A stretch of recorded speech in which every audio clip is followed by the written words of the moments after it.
Sudah siap Hartono. menantikan apa yang engkau mau sampaikan buat kami, Ibu. Kami persilakan. Tuhan Yesus memberkati. Waktu dan tempat kami persilakan, Bu Indah. Terima kasih Pak Hartono. Kita Sama-sama. sama-sama belajar firman Tuhan. Shalom Bapak Ibu, Saudara. Saya percaya Shalom. kita semua tetap antusias dalam Tuhan.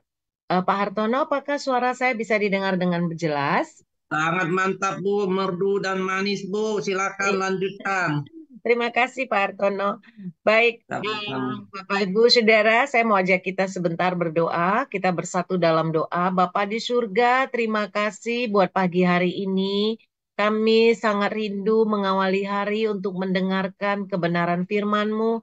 Karena hanya firman-Mu itulah Tuhan pelita bagi kaki kami, menerangi jalan-jalan kami. Biar setiap kami terhubung dengan kebenaran firman-Mu, telinga kami terbuka mendengar firman-Mu. Berikan kepada kami telinga seorang murid untuk mau terus dengar-dengaran dengan Engkau Tuhan. Terima kasih Bapa, Engkau Allah yang tidak dibatasi oleh ruang, waktu, dan tempat. Engkau sanggup menjamah setiap hati kami dimanapun kami berada pagi hari ini. Hambamu berdoa secara khusus jika ada di antara kami Tuhan yang mengikuti Koram Deo pagi ini dalam keadaan letih lesu dan berbeban berat. Tuhan jamah secara khusus ketika hari ini kami mendengar firman, bangkit iman kami, karena iman timbul dari pendengaran akan firman. Khususnya yang sakit Tuhan menjamah secara khusus dalam nama Tuhan Yesus. Terima kasih Bapa, kami siap untuk dengar-dengaran dengan Engkau. Terpuji Engkau Allah kami yang hidup, dalam nama Yesus kami berdoa. Amin. Baik, Bapak Ibu Saudara, hari ini saya mau berbagi kepada kita semua dengan tema menang atas keadaan sulit. Kita mau belajar bersama dari firman Tuhan dari seorang yang bernama Bartimeus. Mungkin semua kita, bukan mungkin, pastilah sudah tahu cerita tentang Bartimeus, tapi tidak apa-apa. Kita mau pagi ini belajar lagi dari seorang yang bernama Bartimeus. Kita buka bersama dari Markus 10 ayat 46 sampai 52. Markus 10 ayat 46 sampai 52, judul perikopnya adalah Yesus menyembuhkan Bartimeus, ya. Saya mau mengajak semua kita membaca firman Tuhan dan saya berdoa setiap kita yang membaca firman Tuhan, iman timbul dari pendengaran firman. Mari Bapak Ibu Saudara kita baca Bapak Ibu bersama-sama. Lalu tibalah Yesus dan murid-muridnya di Yeriko. Dan ketika Yesus keluar dari Yeriko bersama-sama dengan murid-muridnya dan orang banyak yang berbondong-bondong, ada seorang pengemis yang buta bernama Bartimeus, anak Timeus. Seorang pengemis yang buta bernama Bartimeus, anak Timeus, duduk di pinggir jalan. Ketika didengarnya bahwa itu adalah Yesus orang Nazaret, mulailah ia berseru, "Yesus anak Daud, kasihanilah aku." Banyak orang menegurnya supaya ia diam. Namun semakin keras ia berseru, "Anak Daud, kasihanilah aku." Lalu Yesus berhenti dan berkata, "Panggillah dia." Mereka memanggil orang buta itu dan berkata kepadanya, "Kuatkan hatimu, berdirilah, ia memanggil engkau." Lalu ia menanggalkan jubahnya, ia segera berdiri dan pergi mendapatkan Yesus. Tanya Yesus kepadanya, "Apa yang kau kehendaki supaya aku perbuat bagimu?" Jawab orang buta itu, "Rabuni, supaya aku dapat melihat." Lalu kata Yesus kepadanya, "Pergilah, imanmu telah menyelamatkan engkau." Pada saat itu juga melihatlah ia, lalu ia mengikuti Yesus dalam perjalanannya. Pak Ibu Saudara, sampai di situ kita baca, ini judul perikopnya Yesus menyembuhkan Bartimeus ya. Kalau kita lihat dari cerita ini, kita bisa melihat bahwa Bartimeus itu sedang mengalami keadaan sulit ya, sedang mengalami keadaan sulit. Kenapa saya katakan sedang mengalami keadaan sulit? Karena Bartimius seorang yang buta. Kita tahu kalau buta itu berarti dia punya penglihatan, iya, punya penglihatan yang gelap. Ya, saya tidak punya pengalaman buta, tapi saya bisa bayangkan buta itu penglihatannya, pandangannya gelap. Lalu keadaan sulit apa yang dialami oleh Bartimius ya? Dia seorang pengemis ya. Jadi sudah buta, dia mengemis, pengemis. Pengemis itu artinya dia hidup bergantung dari belas kasihan orang ya. Seolah-olah sepertinya tidak ada harapan dan masa depan. Itulah keadaan sulit yang dialami Bartimius. Buta dan pengemis. Penglihatannya gelap dan seolah-olah tidak punya masa depan. Saudara, selama kita hidup, pastilah kita mengalami ada yang namanya keadaan-keadaan sulit yang kita hadapin. Saya mau berkata, kalau kita tidak hati-hati dengan keadaan sulit yang sedang kita hadapin, iblis itu bisa pakai keadaan sulit itu untuk membuat kita lelah, dan bukan hanya lelah, bahayanya sampai menyerah. Makanya kita perlu belajar pagi ini bersama-sama. Saya juga terus belajar, Bapak Ibu Saudara, bagaimana kita bisa mengalahkan keadaan sulit. Kita tahu bersama hari-hari ini banyak sekali keadaan-keadaan sulit yang sedang terjadi. Ya, Pak Ibu, ada salah satu perusahaan di Pekanbaru ini yang cukup besar, perusahaan pabrik kertas ya. Itu 4.000 kurang lebih karyawannya ya, itu kena efisiensi. Bisa bayangkan, dan banyak sekali di sini Bapak Ibu perusahaan-perusahaan yang sedang tutup, dan ada beberapa mall yang tutup, dan itu adalah keadaan sulit yang sedang dialami di Pekanbaru.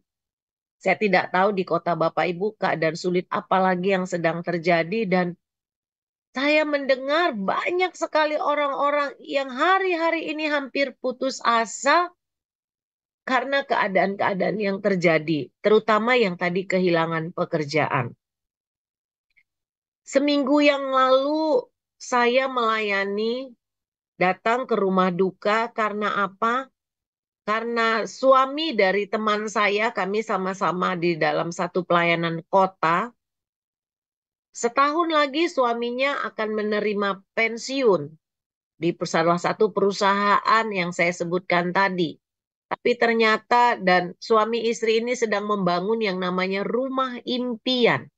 Rumah impian, jadi bukan lagi rumah singgah ya Bapak Ibu. Kalau rumah singgah itu artinya itu rumah yang bukan dipakai sampai ia tua. Tapi rumah impian itulah harapannya, rumah yang dipakai saat menua. Jadi saya mendengar mereka sedang membangun rumah impian yang cukup besar, dan berharap dari pensiun itulah yang akan membuat sebuah kenangan rumah impian. Tapi apa yang terjadi? Tiba-tiba Bapak ini mendapatkan salah satu yang namanya kena efisiensi ya, efisiensi kerja. Karena Bapak ini terkejut mendengar kabar itu, akhirnya dia ada serangan jantung dan meninggal. Dan saya waktu itu datang ke tempat mereka, dan saya sengaja tidur di sana, di rumah mereka bersama dengan eh, anak-anak saya, karena anak-anak saya sedang libur, dan saya ada bersama istri dari almarhum yang sedang ditinggalkan, dan saya berbicara kepada ibu itu sampai larut malam, bagaimana saya bisa menguatkannya dan menghibur hatinya. Dan itu tidak gampang tentunya. Dan itu keadaan sulit yang terjadi yang dialaminya. Pertanyaannya adalah, apa keadaan sulitmu saat ini? Saya tidak tahu tentunya masing-masing kita sedang mengalami keadaan sulit apa. Tetapi hari ini kita belajar bersama, apapun itu keadaan sulit yang sedang terjadi dalam hidup kita masing-masing. Kita mau belajar dari firman Tuhan. Ini yang kabar gembiranya yang kita mau bersama-sama terus belajar dan tidak berhenti-berhentinya untuk terus antusias mendengar kabar baik dari kebenaran firman Tuhan. Kita belajar dari seorang yang namanya Bartimius yang mengalami terobosan saat mengalami keadaan sulit. Sekarang ini yang paling penting Bapak Ibu Saudara. Bagaimana kita menang dalam keadaan sulit. Tidak peduli keadaan sulitmu seperti apa. Pertanyaannya apa yang Bapak Ibu dan saya harus lakukan untuk menang dalam keadaan sulit. Apapun itu keadaan sulitnya. Saya kalau tanya pagi ini berapa banyak yang sedang mengalami keadaan sulit, mungkin semua kita akan mengangkat tangan. Karena memang di dunia ini tempat kita mengalami banyak sekali hal-hal yang namanya keadaan-keadaan di luar dari apa yang kita pikirkan. Tapi kabar gembiranya jangan pernah takut. Karena ada pribadi yang tidak pernah tinggalkan Bapak, Ibu, dan saya. Apa keadaan sulitmu? Pertanyaan ini kembali. Mungkin kita berkata, keadaan sulitku ini mungkin nggak berubah. Nggak akan mungkin berubah jadi baik. Keadaan sulitku ini sepertinya akan terus-terusan begini. Pertanyaannya, apa yang harus kita lakukan untuk supaya kita menang dalam keadaan sulit? Ini penting. Saya tidak tahu apakah saudara sedang mengalami seperti Bartimius yang tidak lagi melihat pandangan yang terang atau cerah tentang masa depan. Mungkin pandangan kita sedang gelap, tidak lagi bisa melihat, sepertinya tidak ada harapan. Sepertinya tidak ada jalan keluar di depan sana. Kita melihat sepertinya sudah gelap, tidak ada lagi jalan keluar, tidak ada lagi solusi. Bartimius dia buta, tidak bisa melihat dengan jelas, pandangannya gelap. Mungkin ada di antara kita yang sedang memandang semuanya sepertinya gelap, tidak ada solusi, tidak ada jalan keluar. Atau juga mungkin ada di antara kita seperti Bartimius yang hidup hanya dari belas kasihan orang yang sepertinya tidak punya masa depan. Saya mau berkata, apapun keadaan sulitmu hari-hari ini, mari kita sama-sama belajar bagaimana kita bisa menang dalam keadaan sulit. Apa yang pertama kita harus lakukan, Pak Ibu Saudara? Yaitu bangkitkan imanmu. Mari sama-sama katakan dengan suara yang kuat, bangkitkan imanku. Bangkitlah imanku. Amin, Bapak Ibu Saudara. Bangkitkan iman. Ini tugas dan tanggung jawab setiap masing-masing hidup kita. Kalau kita baca ayat 47, di situ dikatakan ketika didengarnya. Didengar oleh siapa? Bartimius tentunya. Ketika didengarnya bahwa itu adalah Yesus orang Nazaret, mulailah apa? Ia berseru. Artinya Bartimius berseru. Ya, namanya berseru berarti ada suara yang dikeluarkan. Dia berkata apa? Yesus anak Daud, kasihanilah aku. Bartimius mulai berseru ketika diawali dengan apa, saudara? Mendengar. Ini penting. Ya, ketika didengarnya bahwa itu adalah orang Nazaret, mulailah ia berseru, Yesus anak Daud, kasihanilah aku. Jadi untuk membangkitkan iman, ya, Bapak Ibu Saudara, kita perlu mendengar. Karena memang firman Tuhan berkata, iman itu timbul dari pendengaran akan firman. Dan Alkitab menuliskan orang benar itu hidup karena iman. Oh, ini modal yang luar biasa untuk Bapak Ibu Saudara dan saya, karena kita adalah orang-orang benar. Kita dibenarkan bukan karena perbuatan kita, tapi karena Yesus yang sudah bayar lunas hidup kita. Jadi kabar gembira pagi ini, saudara dan saya adalah orang benar. Firman Tuhan berkata orang benar itu hidupnya karena iman. Dan iman itu timbul dari pendengaran akan firman. Jadi bagaimana cara membangkitkan iman? Yaitu dengan cara mendengar firman. Penting sekali mendengar. Ketika mendengar, Bartimius berseru. Jadi membangkitkan iman itu mendengar dan berseru. Jadi apa yang dilakukan Bartimius? Waktu Bartimius mendengar, namanya dia tidak bisa melihat, saudara. Karena dia buta. Berarti dia hanya mendengar. Ketika Bartimius mendengar, Yesus orang Nazaret, dia mulai berseru, Yesus kasihanilah aku. Perhatikan kata didengarnya di Alkitab ayat 47 ini. Saudara, penting sekali apa yang kita dengar. Karena apa yang kita dengar, itulah yang biasanya kita percayai. Apa yang kita percayai, itulah yang kita lakukan. Sekali lagi, apa yang sering kita dengar, apalagi kalau itu kita dengar berulang-ulang, itulah yang kita percayai. Dan apa yang kita percayai, itulah yang cenderung kita lakukan. Makanya hati-hati dengan apa yang sering kita dengar. Bartimius mendengar kalau Yesus adalah penyembuh. Saya percaya Bartimius mendengar berulang-ulang. Kalau Yesus itu orang Nazaret itu, karena dia tidak bisa melihat, pasti dia cuman modal mendengar. Ketika orang banyak bercerita tentang Yesus orang Nazaret sedang datang, Yesus orang Nazaret itu penyembuh. Saya percaya, karena mendengar itulah Bartimius percaya. Luar biasa, saudara. Karena dia mendengar Yesus orang Nazaret itu menyembuhkan orang sakit. Karena itulah dia beriman. Makanya saudara, iman itu sangat perlu ada dulu di hati ini. Di hati kita.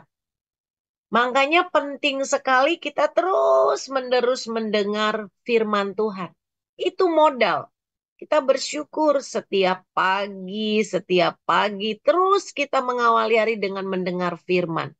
Jadi iman itu timbul dari pendengaran. Jadi iman itu sangat perlu ada dulu di hati. Jadi firman yang kita dengar itu tidak akan kembali dengan sia-sia. Itu akan menjadi iman di hati kita.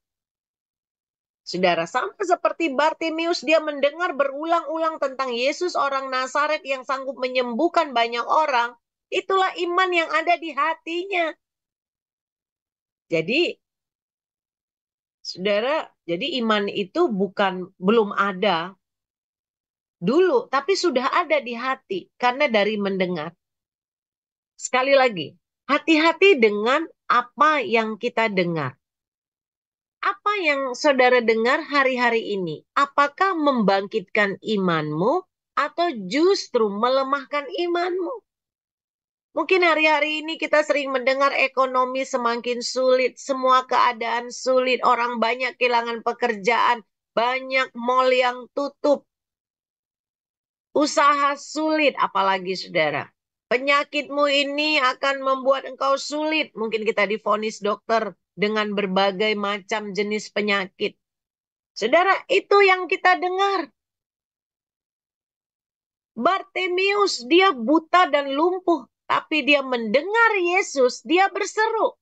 Saudara, apa yang kita dengar hari-hari ini? Apakah kita lebih fokus mendengarkan hal-hal yang melemahkan iman? Atau justru kita mau mengalihkan pendengaran kita kepada hal-hal yang membangkitkan iman? Jadi kita perlu membangkitkan iman. Bukan malah kita tenggelam dalam mengasihani diri. Saya tidak tahu keadaan saudara hari-hari ini. Keadaan sulitmu apakah membuat engkau semakin mengasihani diri? Saudara, saya mau beritahu semakin kita mengasihani diri atas keadaan sulit kita, maka itu akan membuat kita akan tawar hati. Hati-hati, tadi di awal saya katakan, keadaan sulit sering sekali iblis ambil kesempatan untuk melemahkan kita, membuat kita lelah. Makanya itulah yang sering membuat kita jadinya sering mengasihani diri. Saya tidak tahu keadaan sulitmu apa, tapi jangan izinkan itu membuat engkau semakin mengasihani diri. Karena orang yang mengasihani diri akan sering gampang tawar hati. Firman Tuhan katakan, oh orang yang tawar hati itu kecil kekuatannya. Orang yang mengasihani diri itu akan cenderung fokus dengan dirinya sendiri, bukan lagi dengan Tuhan. Self-centered. Orang yang mengasihani diri itu nggak peduli dengan orang lain lagi. Dia hanya fokus dirinya untukku, dan untukku. Pagi ini saya mau berkata, saya nggak peduli keadaan sulit apa yang sedang saudara alami. Apakah saudara sudah dalam tahap di titik mengasihani diri? Tapi pagi ini saya mau berkata, ambil tanggung jawab atas dirimu sendiri. Ambil tanggung jawab untuk keadaanmu sendiri. Berhenti menyalahkan orang lain. Berhenti menyalahkan keadaan, apalagi menyalahkan Tuhan. Berhenti, stop. Saudara, Bartimius itu buta. Kita tidak tahu apakah dia buta dari sejak lahir atau karena mungkin ada orang lain yang mencelakai dia atau karena dia buta karena kecelakaan. Mungkin Bartimius pernah di fase menyalahkan keadaan, bisa jadi, saudara. Atau mungkin menyalahkan Tuhan karena dia tidak tahu butanya atau sejak lahir. Tapi kalau mungkin kita di posisi Bartimius, mungkin bisa jadi. Kenapa aku dilahirkan dalam keadaan buta, Tuhan? Kenapa aku harus lahir dalam keadaan buta? Mulai menyalahkan Tuhan, saudara. Atau mungkin dia buta karena dicelakai oleh orang lain. Bisa jadi Bartimius menyalahkan orang lain. Menyalahkan keadaan. Tapi saya mau beritahu di satu titik, Bartimius berhenti menyalahkan keadaan. Dia mulai ambil tanggung jawab atas dirinya sendiri. Dia mulai berseru kepada Tuhan dengan iman. Ini poin pertama. Bangkitkan imanmu. Ini tanggung jawab kita masing-masing, saudara. Saya tidak tahu sekali lagi keadaan saudara hari-hari ini. Tapi saudara harus ambil tanggung jawab atas dirimu sendiri dengan cara apa? Percaya bahwa keadaan pasti bisa berubah. Jadi tanggung jawab Bartimius, dia berespon dengan iman. Kalau segala sesuatunya pasti bisa berubah. Ini luar biasa terobosan yang dialami Bartimius. Jadi tanggung jawabmu adalah bangkitkan imanmu. Katakan kepada dirimu sendiri, bangkitlah imanku. Bangkitlah imanku. Bangkitlah imanku. Yang kedua, bagaimana kita dapat menang dalam keadaan sulit, saudara? Yang kedua, yang pertama tadi bangkitkan imanmu. Yang kedua, jangan izinkan orang atau keadaan, bahkan pikiranmu melemahkan imanmu. Jangan izinkan. Kalau kita lihat saudara, ayat 48, dikatakan di situ banyak orang menegurnya. Menegur Bartimius maksudnya. Supaya ia diam. Karena tadi di ayat 47 kita baca dia berseru, Yesus, orang Nazaret. Kasihanilah aku, namanya berseru, berteriak ya. Suaranya kencang, saudara. Ya. Nah, apa yang dilakukan orang-orang di sekeliling Bartimius? Menegur dia supaya diam. Mungkin banyak yang berkata, Bartimius, apalagi dia seorang pengemis buta, ya, saudara bisa aja nggak dianggap oleh orang-orang di sekitar itu. Saya bisa bayangkan orang tegur dia, orang banyak tegur dia, Bartimius, diam kenapa sih? Berisik amat, gitu ya. Atau Bartimius, diam. Namun apa? Bartimius lakukan apa, saudara? Namun ketika orang banyak itu menegur dia, semakin apa? Alkitab menulis semakin keras ia berseru. Kasihani aku. Semakin keras kan? Berarti bukan semakin diam, semakin keras. Ini berbicara apa? Bartimius tidak peduli dia tidak mengizinkan orang-orang di sekitarnya itu membuat dia keadaannya semakin lemah, imannya semakin lemah. Karena apa? Karena poin pertama, dia sudah membangkitkan imannya. Jadi dia nggak mau mengizinkan orang-orang di sekitarnya melemahkan imannya lagi. Sekalipun dia disuruh diam, Bartimius tahu kalau dia diam imannya lemah. Makanya dia semakin keras ia berseru. Artinya dia fokus dengan Tuhan. Sekalipun saudara hari-hari ini dalam keadaan sulitmu, orang-orang di sekelilingmu atau orang-orang yang dekat denganmu tidak mendukungmu. Mungkin banyak orang yang kau harapkan tadinya mendukungmu di saat keadaan sulitmu, tapi mereka tidak mendukungmu. Bisa bayangkan Bartimius ngalamin itu, saudara. Sepertinya tidak ada yang mendukung dia. Karena dia berseru, malah dia disuruh diam. Bisa bayangkan, saudara, Bartimius dianggap orang yang tersingkir. Orang yang terbuang bisa jadi karena dia pengemis. Orang yang kotor. Orang yang najis bisa jadi. Saudara, keadaan sulitmu mungkin orang menganggap, waduh, sudah tidak ada lagi jalan keluar nih. Sudah tidak ada lagi harapan ini. Sehingga tidak ada lagi yang mendukung. Saudara, bisa jadi waktu kita ingin bangkit, orang-orang di sekitar kita melemahkan iman kita. Saya mau beritahu, jangan izinkan. Sekali lagi, jangan izinkan orang atau keadaan atau bahkan pikiranmu melemahkan imanmu. Ini penting, saudara. Dan ini tanggung jawab kita masing-masing. Untuk tidak mengizinkan orang di sekitar kita, keadaan-keadaan kita, bahkan pikiran kita untuk melemahkan iman itu tanggung jawab masing-masing kita. Kalau poin pertama kita sudah membangkitkan iman, poin kedua ini saudara harus kita lakukan. Karena kalau poin kedua kita izinkan orang lain melemahkan iman kita, keadaan melemahkan iman kita, bahkan pikiran kita melemahkan iman kita. Poin pertama yang sudah kita upayakan untuk kita kerjakan, tidak ada gunanya, saudara. Makanya poin pertama, bangkitkan iman. Yang kedua, jangan izinkan orang lain atau keadaan atau pikiran kita melemahkan iman kita. Ini juga tanggung jawab kita bersama. Yang ketiga, saudara,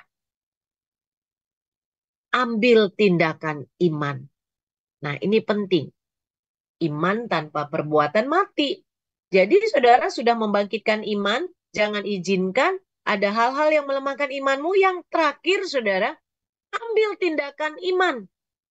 Ini penting sekali, saudara. Kalau dibaca ayat 50 dikatakan, lalu ia, siapa? Ia, Bartimius tentunya. Lalu Bartimius menanggalkan jubahnya. Ia segera berdiri dan pergi mendapatkan Yesus. Saudara, Bartimius menanggalkan jubahnya. Artinya, Bartimius bukan hanya sekedar berseru, tetapi Bartimius bertindak dengan iman. Sekali lagi, Bartimius bukan hanya berseru. Bartimius bukan hanya mendengar, setelah itu berseru. Bartimius bukan hanya tidak mengizinkan orang di sekelilingnya melemahkan imannya, tapi ini luar biasanya. Bartimius mengambil tindakan iman. Saudara, pada zaman dulu seorang pengemis dipakaikan jubah. Jadi jubah itu seperti apa saudara? Identitas ya. Menandakan kalau dia itu pengemis. Ya, pengemis profesional ya. Pakaikan jubah ya. Jadi seperti lisensi ya. Surat izin mengemis ya. Kalau dia itu seorang pengemis. Bisa bayangkan saudara, Bartimius tanggalkan jubah, padahal kalau kita baca urutannya tadi saudara, belum tentu ia melihat. Artinya Bartimius waktu menanggalkan jubah itu dia masih buta. Bisa jadi saudara, pikirannya atau orang-orang di sekitarnya mentertawakan Bartimius. Ya, dia sudah menanggalkan jubah padahal masih buta. Tapi Bartimius, sekalipun dia buta, dia ngambil tindakan iman dengan menanggalkan jubahnya. Bisa jadi belum tentu ya bisa sembuh, saudara. Belum tentu ya bisa melihat. Harusnya kan Bartimius kalau dari logika pikiran saudara kita ya, harusnya kan sembuh dulu. Bisa melihat dulu, baru tanggalkan jubah. Tapi Bartimius itu tanggalkan jubahnya dulu, padahal matanya masih buta. Itu artinya apa? Bartimius itu percaya bahwa hidupnya pasti berubah. Ini dia saudara. Bartimius percaya bahwa keadaan sulit yang dialaminya, dia buta dan pengemis, itu akan berubah. Inilah namanya tindakan iman. Jadi berubah bukan berubah dulu baru percaya, saudara. Percaya dulu dia baru berubah. Ini namanya tindakan iman. Bartimius itu artinya percaya kalau dia tidak akan menjadi pengemis lagi. Ini kan luar biasa, saudara. Saudara, saya mau beritahu bahwa mujizat sering terjadi ketika kita berani melakukan tindakan iman. Mujizat sering terjadi ketika kita berani melakukan tindakan iman. Bartimius mengalami mujizat ketika dia mulai berani mengambil tindakan iman dengan menanggalkan jubahnya. Saudara, kalau kita lihat urutan ceritanya dari ayat 50. Lalu Bartimius menanggalkan jubahnya, ia segera berdiri dan pergi mendapatkan Yesus. Tanya Yesus kepadanya ayat 51. Apa yang kau kehendaki supaya aku perbuat bagimu? Saudara lihat. Dia nanggalkan jubahnya, berdiri, baru datang kepada Yesus, baru Yesus nanya.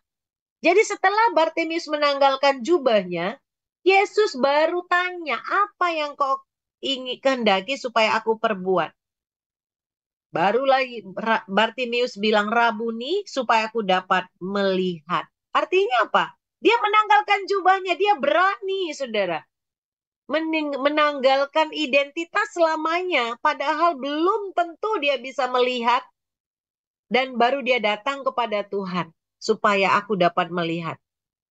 Saudara, terobosan yang dialami Bartimius, ayat 52. Pergilah, imanmu telah menyelamatkan engkau. Iman Bartimius yang membuat Bartimius sembuh. Iman Bartimius yang membuat dia selamat. Pada saat itu Alkitab menuliskan ayat 52. Pada saat itu juga, pada saat kapan? Pada saat iman Bartimius ada. Pada saat tindakan iman Bartimius melakukan tindakan iman, pada saat itu juga melihatlah ia dan mengikuti Yesus dalam perjalanannya. Wow, ini luar biasa ya saudara. Mungkin saya renungkan ayat ini, saya berpikir, kalau saya jadi Bartimius, apakah melakukan hal yang sama? Mungkin tidak, karena logika saya mulai main. Masa gua nanggalkan jubah, masih buta, kalau nggak sembuh gimana? Tapi Bartimius melakukan tindakan iman yang tidak main-main menurut saya. Dia tanggalkan jubahnya, lalu dia berdiri mendapatkan Yesus, baru Yesus tanya, apa yang kau kehendaki aku perbuat, Rabuni, supaya aku dapat melihat. masih buta, tapi dia berani melakukan tindakan iman. Dia artinya kalau berani menanggalkan jubah, artinya Bartimeus siap dia untuk bekerja. Karena dia sudah tidak pakai lagi identitas pengemis yang berharap dari belas kasihan orang. Artinya Bartimeus pastilah sudah berpikir ketika dia berani menanggalkan jubah, dia siap-siap untuk lagi tidak minta-minta kepada orang banyak. Tapi dia justru mempersiapkan dirinya untuk bekerja. Itu artinya, saudara. Ini luar biasa. Saudara, 3 poin ini kita belajar bersama-sama pagi ini. Bagaimana menang dalam keadaan sulit? Yang pertama apa, saudara? Kita belajar bersama poin yang pertama, bangkitkan imanmu. Itu tanggung jawab masing-masing kita, saudara. Kita nggak bisa berharap dari orang lain, bahkan orang yang dekat dengan kita supaya iman kita bangkit. Kita minta didoakan oleh hamba Tuhan, oleh gembala kita, penanggung jawab kompak kita, doain gua dong supaya imannya bangkit. Saudara, tanggung jawabmu untuk membangkitkan iman. Itu tanggung jawab kita. Jadi ini penting sekali, saudara. Untuk kita bisa paham. Yang kedua, jangan pernah izinkan orang-orang di sekitar kita, bahkan keadaan, apalagi pikiranmu, melemahkan imanmu. Itu tanggung jawabmu juga. Tanggung jawab kita bersama, saudara. Orang bisa ngomong apa aja tentang diri kita. Orang bisa ngomong apa aja, saudara. Perkataan-perkataan yang membuat kita lemah karena kita nggak punya remote control untuk menutup mulut orang tuh ngomong supaya ngomong seperti yang kita mau semua. Terkadang ada orang bicara, saudara, yang membuat kita justru semakin lemah. Tapi saya mau berkata, kita nggak bisa kontrol orang ngomong apa. Tapi kita bisa kontrol, saudara, respon kita. Kalau kita tidak mau mendengar perkataan-perkataan yang melemahkan. Apalagi pikiran kita. Yang terakhir, kita perlu bertindak dengan iman. Karena iman tanpa perbuatan mati. Jadi nggak hanya cukup iman, gue punya iman, gue punya iman. Gue percaya sih, gue percaya. Tapi kita tidak melakukan tindakan iman. Saya akhiri dengan kesaksian hidup saya, saudara, karena ini baru terjadi. Saudara, kurang lebih bulan yang lalu saya itu ngalamin sakit, saudara. Ya, saya bolak-balik ke rumah sakit, periksa pakai BPJS, saudara. Nah, akhirnya saudara ditemukan ada pengapuran tulang leher. Dan kenapa saya berobat, saudara? Karena saya ngerasa kok leher saya ini bolak-balik sakit. Saya pikir, saudara, kolesterol, saudara ya. Dan sampai pada akhirnya saya sulit untuk bisa menggerakkan leher saya. Dan bolak-balik saya gosokin terus pakai minyak gosok. Dan terakhir saya berobat dan dirujuk ke spesialis saraf dan tulang. Dan dikatakan pengapuran tulang leher. Saya juga baru dengar kok ada aja pengapuran tulang leher. Saya tanya penyebabnya apa. Dibilang mungkin dulu males minum susu. Atau lalu dibilang lagi ibu terlalu banyak di depan televisi atau apa. Di rumah kami tidak ada televisi, saudara ya. Sudah lama tidak ada. Tapi nggak mungkin nonton televisi. Tapi di depan laptop iya bisa jadi karena saya sering ikut Zoom, ikut eh, baca, lihat YouTube atau apa seperti itu, saudara. Lalu dibilang ibu itu eh, kurang istirahat, kurang tidur, ya banyak ya, saudara. Dan solusinya apa? Dibilang akan disuntik di bagian titik yang sakit. Dan itu tidak cukup satu titik, ada beberapa. Dan dokter bilang itu kalau disuntik sakit, Bu. Makanya kita usahakan disuntik saat mengalami radang. Jadi waktu saat sakit-sakitnya disuntik supaya nggak terasa sakit disuntik. Saudara, waktu saya dengar bahwa leher saya akan disuntik beberapa titik. Jadi bukan hanya satu titik, bisa lebih dari 3, 4, bahkan sampai 5 titik. Satu titik aja disuntik, saya udah bisa bayangkan sakitnya luar biasa. Nah, akhirnya saya waktu itu bilang, saya pulang dulu, gitu. Nah, saya pulang dulu, waktu saya pulang, saudara, ya, saya dengar dari beberapa, saya buka artikel juga, penyebabnya apa, ujungnya nanti apa kalau pengapuran tulang leher, bagaimana akibatnya nanti. Saya baca, saudara, itu melemahkan iman saya.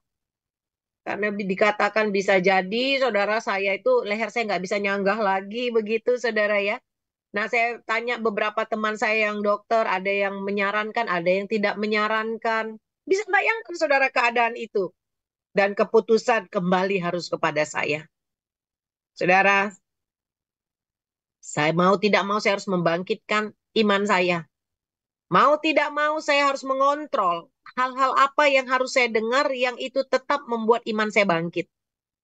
Jadi hal-hal yang membuat iman saya lemah, saya tidak mau dengar yang menyatakan, oh nanti tulang lehernya lama-lama tidak bisa menyangga leher, jadi bisa tengkleng gitu loh saudara. Saya bisa bayangkan kalau tengkleng gimana ya gitu.